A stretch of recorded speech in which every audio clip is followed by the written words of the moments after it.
அனைவருக்கும் இனிய புத்தாண்டு நல்வாழ்த்துக்கள். 2026 சிறப்பான புத்தாண்டாக அமைய அனைவருக்கும் வாழ்த்துகிறேன். சிறப்பாக அமைவதும் மகிழ்ச்சியாக அமைவதும் நம்ம நினச்சிக்கிற நினைப்புல தான் இருக்குது. நம்ம வாழ்கிற வாழ்க்கையில் ஆசையை துறந்தா ஒவ்வொரு நாளும் சொர்க்கமே, சந்தோஷமே. ஆசையே அழிவுக்கு காரணம். ஒரு மனிதன் எவ்வளோக்கெவ்வளோ ஆசைப்படுகிறானோ அவ்வளோக்கவ்வளோ அழிவுகளை சந்திக்கிறான் என்பது யதார்த்தமான உண்மை. ஒரு குழந்தை ஒரு ஐஸ்கிரீமுக்கு ஆசைப்பட்டு அது கேட்டுச்சு அப்படின்னா, அது சாப்பிட்டுச்சுன்னா, அந்த குழந்தை என்ன பண்ணும், அந்த குழந்தைக்கான சளி பிடிச்சு திரும்ப அந்த ஐஸ்கிரீம் வாங்கி சாப்பிட்றது 50 ரூபாயா இருக்கும்.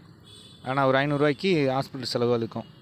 அந்த ஆசை அந்த குழந்தையோட ஆசை. ஆனால் ஐஸ்கிரீம் சாப்பிடுறது அது அந்த ஆசையாக இருந்ததுனால அது பின்னாடி அதுக்கு கொஞ்சம் அதுக்கு ஹாஸ்பிட்டல் செலவுக்கு கொண்டு போயிட்டுருச்சு ஒரு குழந்தைக்கு.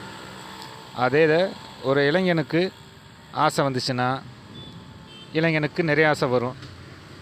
அதாவது பெண் மேலே ஆசை வரும், ஜாலியாக என்ஜாய் பண்ணணுன்னு ஆசை வரும்.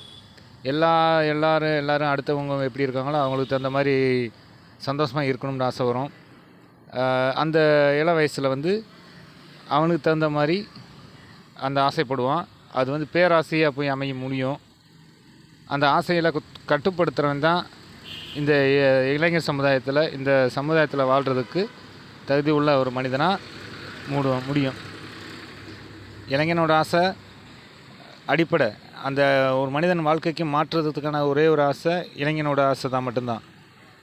எதுக்கு சொல்ல வரேன்னா, நல்லவனாவதும் கெட்டவனாவதும் இந்த இளைஞராக இருக்கக்கூடிய இந்த சமுதாயத்தில் இளைஞராக வளம் வந்துக்கிட்டு இருக்கக்கூடிய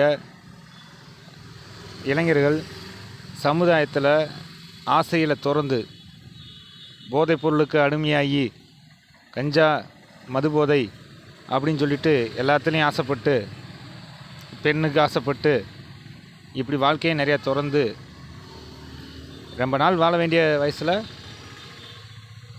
கூடிய சீக்கிரத்தில் போயிடுறாங்க. 40 வயசு தாண்டதே இப்போ இளைஞர்களுக்கு அதிகமான வயசு. ஏன்னா காரணம் எப்படின்றீங்களா? கேள்வி கேட்குறது கிடையாது. அதை சொல் புத்திக்கு சொல்கிறது கிடையாது.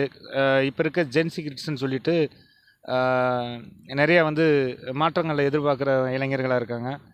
இளைஞர்கள் மாற்றத்தை எதிர்பார்க்க வேண்டியதுதான். அது மாற்றத்தில், முன்னேற்றத்தில், அந்த குடும்பத்தோட உழைப்பில் எல்லாத்துலேயும் மாற்றத்தை எதிர்பார்த்தா அந்த குழந்தை, அந்த இளைஞன் நல்ல ஒரு இளைஞன். அதை விட்டுட்டு இப்போ இருக்க சமுதாயம் எப்படி மாறிடுச்சுன்னு தெரியுமா? அதாவது நாங்களாம் 80s கிட்ஸு. எங்களுக்கு நாங்கள் சரக்கு அடிக்கணும்னா ஒரு வீட்டில் ஒரு 4 பேர் ஒரு குடிக்கிறேன் அப்படின்னு சொன்னால் அந்த இருளி அவங்க குடிக்கிறான்டா, அவங்க கூட சேராதரா அப்படின்வாங்க. அந்த காலகட்டம் 80ஸில் ஐயோ குடிக்காரண்டாவன், அவங்க கூட சேரக்கூடாதுடா, கெட்டு போவடா அப்படின்வாங்க.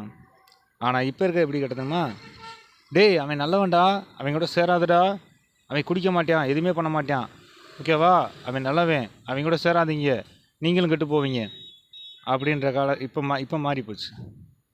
ஸோ சமுதாயம் அந்தளவுக்கு மாறிடுச்சு. இப்போ இருக்க இளைஞர்களும் அப்படி தான் மாறி நிற்கிறாங்க.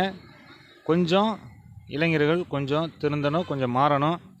நிறையா போதைப் பொருள்களுக்கு அடிமையாகி ரொம்ப சமுதாயத்தில் ரொம்ப பிரச்சனைகள் அதிகமாக இருக்குது. குறிப்பாக அந்த திருத்தணி இப்போ நடந்த விஷயம் எல்லாத்துக்கும் தெரியும்.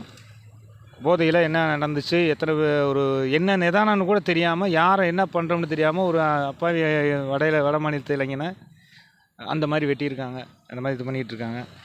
இது இந்த சமுதாயத்துக்கு ரொம்ப இழுக்கு கேடு. ஆசைகளை துறக்கணும். ஆசையை அழிவுக்கு காரணம்.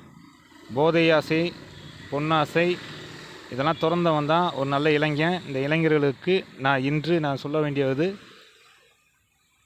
நல்ல ஒழுக்கத்தை கடைபிடிங்க, சுய ஒழுக்கத்தை கடைபிடிங்க. ஒழுக்கம்தான் மனிதனோட வாழ்க்கைக்கு நிரந்தரம். கொஞ்ச நாள் வாழணும் அப்படின்னு நினச்சிங்கன்னா ஒழுக்கத்தை கடைபிடிங்க. ஒழுக்கம்தான் உங்களை வழி நடத்தும். ஒழுக்கம்தான் ஜெயிக்கும். இப்போ இருக்க காலகட்டத்தில் பெற்றோர்கள் ரொம்ப கவனமாக ஒழுக்கத்தை வளர்க்கணும். அதை விட ஆசிரியர்கள் அதை விட ரொம்ப ரொம்ப ஒழுக்கமாக வளர்க்கணும். அதை விட வர்ற அரசியல் சிறப்பான ஒழுக்கத்தை கற்றுக் கொடுக்கணும். இதெல்லாம் சேர்ந்து இந்த இளைஞர்களுக்கு நல்ல ஒரு சமுதாயத்தை உருவாக்கி கொடுக்கணும். இந்த நாள், இந்த வருஷம் 2026 நல்ல இளைஞர்களை உருவாக்கக்கூடிய 26 இருக்கணும். இது என்னோடய வேண்டுகோள். எல்லாருக்கும் இனிய புத்தாண்டு நல்வாழ்த்துக்கள். ஆசையே அழிவுக்கு காரணம். அதிகம் ஆசைப்படாதீங்க, குறைந்த ஆசைப்படுங்க, நிம்மதியாக வாழுங்க, சந்தோஷமாக இருங்க. சின்ன சின்ன ஆசைகள், எல்லா இடத்துலையும் ஆசை இருக்குது. ஒரு மொட்டை மாடியில் போய் நின்று அந்த இயற்கை காற்றை ஒரு நிமிஷம் ஃபீல் பண்ணி கை நீட்டி அந்த காற்றை ரசிச்சிங்கன்னா, அந்த இயற்கையான அந்த காற்றோட அந்த சுகம் இருக்குது தெரியுமா, அது ஒரு பெரிய ஆசை. அந்த ஆசைலாம் அனுபவிக்கணும். இப்போ இருக்க யாரும் அனுபவிக்க மாட்டாங்க, அனுபவிக்க தெரியாது. இப்போ இருக்க காலகட்டத்தில் பூரா ஃபோனு, வேறு அதே போதைப் பொருள் இந்த மாதிரி தான் சுற்றிக்கிட்டு இருக்காங்க. ஒரு காற்றை கூட ரசிக்க தெரியல, அதை அனுபவிக்க தெரியல. ஒரு சூரியன் சன்லைட் காலையில் எந்திரிச்ச உடனே அது மார்னிங்கில் வர அந்த சன்லைட்டை ரசிக்க தெரியல. இயற்கையோட படைப்பில், ஐம்புலன்கள் படைப்பில் சூரிய உதயம், சூரிய மறைவு, இதெல்லாம் ரசிக்கணும். இதெல்லாம் அழகு. இதெல்லாம் இயற்கையாக கிடைக்கக்கூடிய சந்தோஷங்கள். குழந்தைகளிடம் சந்தோஷங்கள், கொண்டாட்டிகளிடம் சந்தோஷங்கள், இப்படி நிறைய சந்தோஷங்கள் இருக்குது. பணமே இல்லாமல் சந்தோஷங்கள் இருக்குது. பணம் மட்டும் வாழ்க்கையில், பணத்தை தாண்டி சந்தோஷங்கள் கிடைக்கிற இடத்துல நிறையா இருக்குது. மனிதர்களாக வாழணும்னா இப்படித்தான் வாழணும். எப்படி வேண்டாம் வாழணும்னு வாழ்க்கை இல்லை, இப்படித்தான் வாழணும். கட்டுக்கோப்பாக வாழணும், ஒழுக்கமாக வாழணும். தனிநபர் ஒழுக்கம் ரொம்ப முக்கியம். பெற்றோர்களுக்கு தனிநபர் ஒழுக்கத்தை இளைஞர்களுக்கு கற்றுக் கொடுங்க. மிக்க நன்றி. வாழ்க வளமுடன். நான் உங்கள் காளிதாஸ் நந்தினி கபுல்ஸ்.